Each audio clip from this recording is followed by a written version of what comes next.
Hola, hoy os traemos una película que ha causado furor en el último mes. Una película que nos hubiera parecido una catastrofista más, en clave de humor, si no fuera porque, hemos vivido esta pandemia y los paralelismos son más que evidentes.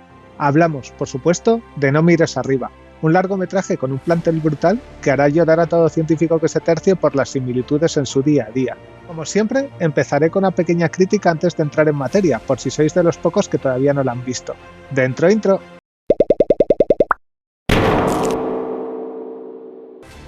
No mires arriba es una comedia que narra las desventuras de un grupo de científicos intentando advertir de una amenaza en ciernes, un cometa que va a estrellarse contra la Tierra causando un evento de extinción masiva. Vamos a decir que grave. En el camino se van encontrando las trabas que causa tanto la política como los medios de comunicación, así como la opinión pública. En teoría, el guión hace paralelismos con la postura de los gobiernos estadounidenses acerca del cambio climático, pero en realidad podemos ver como es similar en todos los problemas de mayor o menor escala por los que puede pasar un país. Un grupo de expertos ignorado ante los intereses de gente poderosa, que acaba dirigiendo el camino hacia soluciones mediocres. Normal que haya tenido algunas críticas negativas, porque los bofetones que reparte entre políticos y grandes fortunas es importante, aunque los pringadillos de a pie no nos quedamos sin nuestra dosis, que al final tenemos una parte importante de culpa.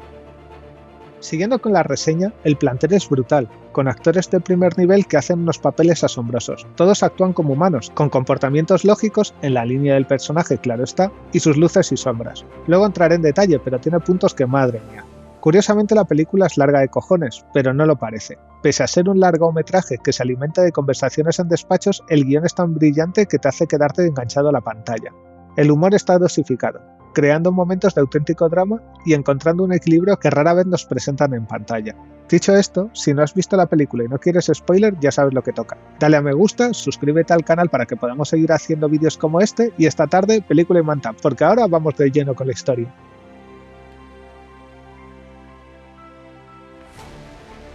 La película empieza con Kate, interpretada por Jennifer Lawrence, descubriendo un cometa con su telescopio y haciendo partícipe a sus compañeros, y al director de su tesis, el Dr. Mendy, Randall para los colegas, que es Leonardo DiCaprio, de su descubrimiento.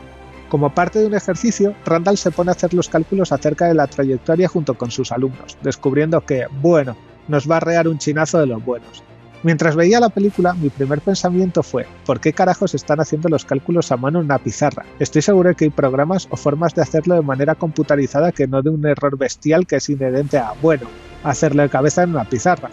Pero lo achaco que lo está utilizando como un ejercicio con los alumnos, como he dicho, porque si no, de lógica cero. Pero cuando se da cuenta que en un momento su posición relativa con respecto a la Tierra llega a cero, se acojona y manda a todos a casa, menos a Kate, para estudiarlo más correctamente. Por cierto, DiCaprio, como no quería solamente vomitar datos como actor que es, sino comprender lo que estaba diciendo, se hizo un curso intensivo de astrofísica para hacer un buen papel. En este punto soy muy fan de la cita de Jack Henry.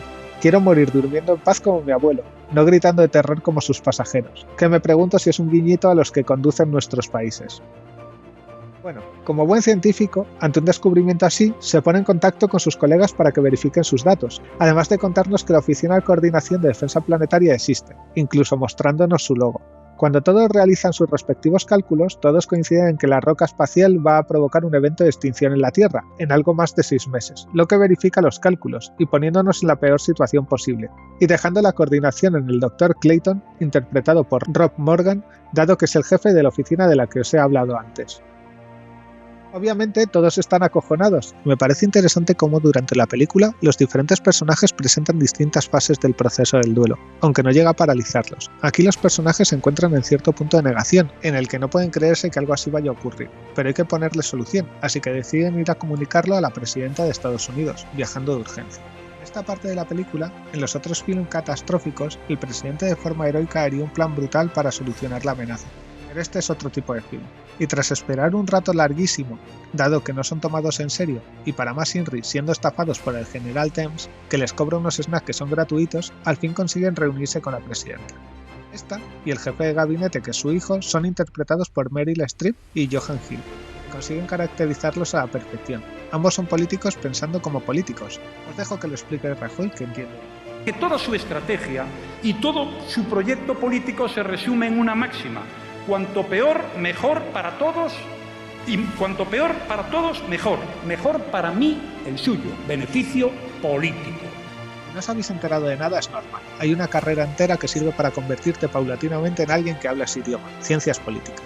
Lógicamente, los científicos son eso, científicos, y claro, no son capaces ni de transmitir de forma que se entienda la gravedad del asunto, ni de entender de por qué su plan para resolver el problema es sentarse y ver cómo se desarrolla el evento.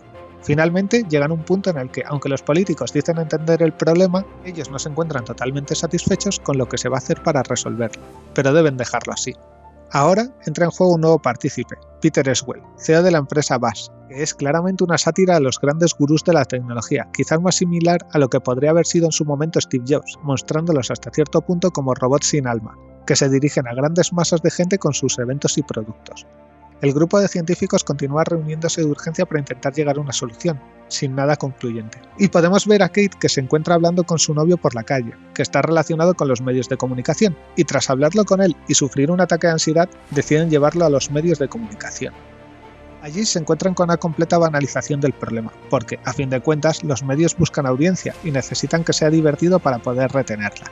Además, al igual que en el caso de los políticos, los científicos no se encuentran ni de lejos preparados para transmitir su mensaje, y es esta vez Kate la que explota ante la indiferencia y el desdén con el que tratan un problema de esta magnitud. Al menos Randall es capaz de mantener la compostura y conservar la conexión con la prensa para poderlo utilizar más adelante. Además, la presentadora, Cate Blanchett en el papel de Brie, se empieza a insinuar al científico. Tras el espectáculo lamentable que han hecho en televisión, el Consejo de Expertos no es capaz de entender que la gente no esté aterrorizada con la posibilidad de un evento de carácter planetario, siendo Kate la más afectada, que, para colmo de males, la deja a su novio mofándose de ella en las redes. Después de esto, los científicos son arrestados porque, han desvelado secretos gubernamentales a los medios de comunicación, lo que es un delito. Esto les lleva a una nueva reunión con la presidenta y jefe de gabinete, que tras organizar una estrategia que puede realzarlos para las próximas elecciones, han decidido ayudar con el problema. Si bien no son las mejores razones, al menos ya se empieza a ver un poco la luz al final del túnel. Su intención es hacer una presentación al más puro estilo Deep Impact, en la que presentarán una solución y será dirigida por un veterano, ridiculizado hasta el extremo como un palet ultra fanático, más aún sabiendo que es una misión suicida y que no es necesario que vaya ningún tripulante. Pero bueno, así es como lo van a llevar a cabo. Así comienza el plan para destruir el cometa, y podemos ver cómo avanza a la par que los personajes van apareciendo en los medios, además de que se van presentando pequeños núcleos conspiranoicos que tomarán relevancia más adelante. Y la relación entre Brie y Randall, que está engañando a su esposa, va cada vez a más. Y con esto llegamos al día del lanzamiento. Tras unas bromitas acerca del veterano, se pone en marcha la misión. Justo en ese momento aparece Peter, para hablar con la presidenta, así que abandona la sala.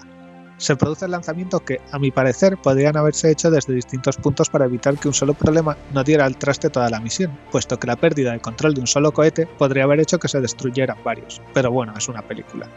Aunque se pierda alguno de los mismos y tras vitorear que ha salido una de las partes más críticas del proceso, mejor que bien, llega de nuevo la presidenta y cancela la misión ante la mirada atónita de todo el país y la perplejidad de todos los científicos. Además, en la reunión de urgencia solamente se ha admitido a Randall, todos los demás se encuentran fuera y ninguneados. En esta reunión, Peter explica que el cometa está lleno de metales raros, que además están prácticamente monopolizados en el planeta por China. Randall está flipado con la realidad, que han paralizado una misión que iba bien por la posibilidad de que el país pueda minar algo que en el caso de que no salga bien va a destruir la Tierra. Además, se da a entender que ya han hablado con otros gobiernos para repartirse el pastel, por lo que no iniciarían sus propios planes para destruirlo. Nuestro nuevo plan es sencillo. Se hará pedacitos el cometa que se ralentizarán y se dirigirán al océano donde se puedan obtener. Además, todo esto será posible gracias a tecnología puntera que no se ha probado. La cara del Dr. Randall lo dice todo.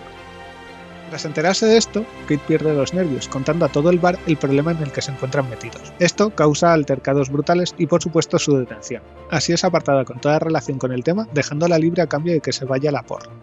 Vuelve con sus padres, que son pro cometa y los empleos que generará, lo que hace que no la acepten en casa y tenga que irse a buscar la vida. Además, Randall empieza a hacer campaña con el gobierno y BASF para que la gente apoye el plan. Además de ser cazado por su esposa poniéndole los cuernos, lo que hace que le ponga entre la espada y la pared y este decida quedarse con su amante. Kate, destrozada, está trabajando como cajera y es reconocida por un grupo de jóvenes, y la invitan a irse de farra. Por cierto, no sé cómo está el paro en Estados Unidos, pero quédate sin trabajo en España y a ver si consigues un curro nuevo antes de que nos pete el planeta. Volvemos con Randall, que está viendo el robot de Buzz para llevar a cabo todo el plan. Presenta los problemas que le ve a un plan que no ha sido verificado por terceras personas y siendo de carácter experimental, con ninguna capacidad de error, pero bueno, es ridiculizado por Peter, que le dice que su empresa es capaz de tener una exactitud del 96,5% de predicción de cómo va a morir una persona, y le dice que él morirá solo. A la presidenta le dice que va a morir devorada por un brontorok, pero todavía no saben qué significa eso. Kate, por su parte, está dejándose llevar por su terror y decide terminar su vida con desenfreno de alcohol, drogas y sexo. Randall vuelve a los medios para explicar el peligro y explota como ya hizo Kate al principio de la cinta. Para colmo, acaba siendo arrestado y abandonado por su amante. Con un trato como el que ya hizo Kate en su día, se aleja de la palestra para poder irse a vivir su vida y, conduciendo, se encuentran con que el cometa ya es visible a simple vista, así que se pone en contacto con Kate, que también se encuentra viéndolo. Y así comienza una campaña, Just Look Up, para que la gente mire hacia el cometa. La presidenta en respuesta responde con otra campaña, Don't Look Up, lo que crea una guerra mediática entre los que creen que el cometa es un problema y los que lo consideran una solución. Para colmo de males, los países que habían quedado fuera del tratado, Rusia, China e India, estaban desarrollando su propio plan para detener el cometa, y una explosión gigantesca en una de sus bases les hace pensar que se ha ido al traste. Así que la única opción es que el plan de los que nos han pintado como lunáticos durante toda la película salga bien. Así que, ante la desesperación, Randall, con Kate y su nuevo novio, se dirige a la casa de su esposa para intentar pasar lo que puedan ser sus últimos momentos con ellos, cosa que ella acepta sin poner pegas. Ron Morgan les acompaña en esta cena también, pues no tiene dónde ir. Las escenas, que se intercalan con lo que contaré a continuación, se desarrollan como una cena normal, de una familia normal. A mí se me hizo muy similar a lo que vemos en las películas sobre las cenas de Acción de Gracias, todo muy familiar. Simultáneamente vemos cómo se pone en marcha el plan de Peter para hacerse con el cometa. Se pierden algunos cohetes, pero son suficientes como para poder llevar a cabo el plan, así que los robots se posan en la superficie del planeta y detonan sus cargas, lo que parece no ser suficiente. Con total tranquilidad, Peter se ausenta con la excusa de tener que ir al baño y le sigue la presidenta, dejando tirados a todos los demás, incluidos a su hijo. Cuando todo el mundo se da cuenta que el planeta se va a ir a la porra, abandonan sus puestos y se van con sus familias o a liar la parda por ahí, que total, para morir siempre hay tiempo. Finalmente vemos que los ricos tienen un plan de escape hacia otro planeta y podemos ver a la familia Randall and Friends pasar sus últimos momentos juntos. Tras toda la destrucción, vemos como los nuevos colonos han llegado a un nuevo planeta, con atmósfera respirable y finalmente descubrimos lo que es un brontorok, que se jampa la presidenta. Y como escena postcréditos, podemos ver al hijo de esta, como único superviviente en un mundo destruido finalizando la película. Quizás quiera decir que los idiotas heredarán la Tierra. Me parece interesante las críticas dispares que ha tenido esta película, y creo que al final, las críticas positivas vienen de gente que ha estudiado cosas relacionadas con ciencia, sienten empatía por los personajes principales y situaciones que al final, a menor escala, se sienten cercanas. Desde gente que no entiende cómo funcionan las vacunas, como gente que se deja en manos de pseudociencias. A todo estudiante de estas carreras le ha tocado batallar con alguien con ideas descabelladas o sin fundamento, intentando gritar y señalar con todas sus fuerzas que mire hacia arriba, a la realidad, a ese cometa, que no va a desaparecer por ponerte un cristal de cuarzo en la frente, infusiones mágicas o velitas a San Antonio. Por supuesto, hay algunos problemas en la película, pero tampoco demasiados. Al final, hay que entender que los personajes son sátiras magnificadas de la estupidez humana, y hay que entenderlos como tal. Y además, parece raro que casi ningún país haya iniciado su propia estrategia, que todos hayan aceptado el captar al cometa o lo solo que se encuentra la comunidad científica, que muchas veces es apoyado también. Quiero creer que en un evento de carácter global no se llegaría a este extremo, pero la pandemia nos ha hecho ver que, en cierta medida, para los problemas que consideramos menores, sí que es así. ¿Qué opinas al respecto? ¿Crees que hemos aprendido tras la pandemia o nos veríamos en una situación terroríficamente similar? Déjalo abajo en los comentarios para conocer tus opiniones. Por último, recuerda darle a like y suscríbete para que podamos seguir haciendo vídeos como este. Soy Heilel para Gamificados, nos vemos en el próximo vídeo.